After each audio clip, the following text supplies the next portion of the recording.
So let's do another example right here. This time we're going to get into the concept of our relationship between arc length and radius and central angle, and use that for angular speed. Now if you think about it, angular speed is defined, and we're using the symbol omega, is defined as the angle, change in the angle divided by time. And what we're going to call linear speed is found by taking the arc length and dividing by t. So if you think about it, right, we take s equals r theta, and if we divide everything by t, we can see that the relationship is that our linear speed is going to be equal to r times the angular speed. All right, so here's an example. A circular power saw that has a 7¼ inch diameter blade. Rotates at 5,000 revolutions per minute. We want to find the angular speed at which the saw blade is moving. Well, for the angular speed, what we're going to have to do is we're going to have to do a little bit of conversion work. Right now, we're saying the diameter of our saw blade is 7¼ inch. I'm going to write that as a 7.25 inch blade. But we need the radius, right? In our definition, S equals r theta, we need r, and r is the radius. So our radius is half of that. So we're going to take 1/2 of 7.25, and we're going to calculate that out, and half of 7.25, I'll go ahead and take 7.25 and divide that by 2, and here we are, 3.625.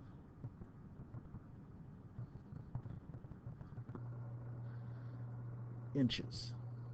Okay, and we're saying the angular speed, we want the angular speed. Well, the angular speed, we're saying 5,000 revolutions per minute. That's a pretty fast blade. And we're multiplying that by, well, let's see, if it's revolutions, how many radians are there in a revolution? Well, 2 pi radians for every revolution. Well, we cancel out revolutions right here, so we're going to take 5,000 times pi, 2 pi, and that's going to give us 10,000 pi. 10,000 pi radians per minute, which is what we want. So it's a little bit of conversion right there to get us to the point where we can answer B. And B is important. It says, well, if we're interested in finding the linear speed, we say our linear speed is going to equal the radius times the angular speed.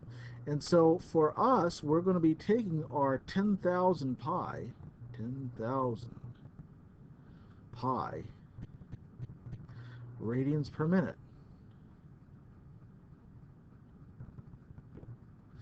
and multiplying that by our radius, right? Multiply that by 3.625 inches. And you want to think about that 3.625 inches, that inches per radius, right? Per radian.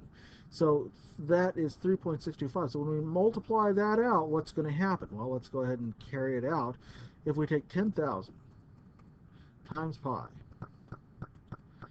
times 3.625, here we are, 113,882.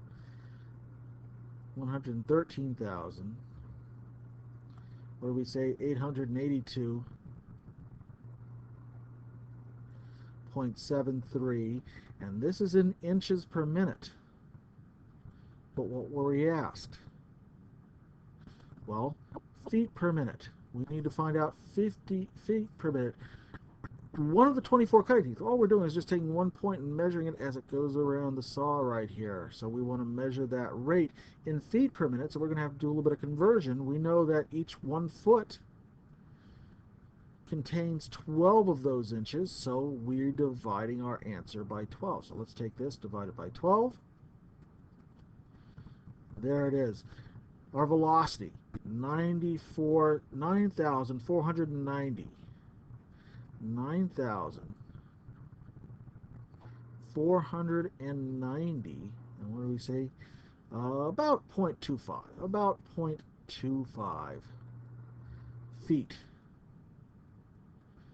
per minute, which is still pretty darn fast if you think about how fast one of those saw blades hits, which is another reason why they need all these guards and other things in front so you don't put your hand there. All right, good luck with your homework in sawing too.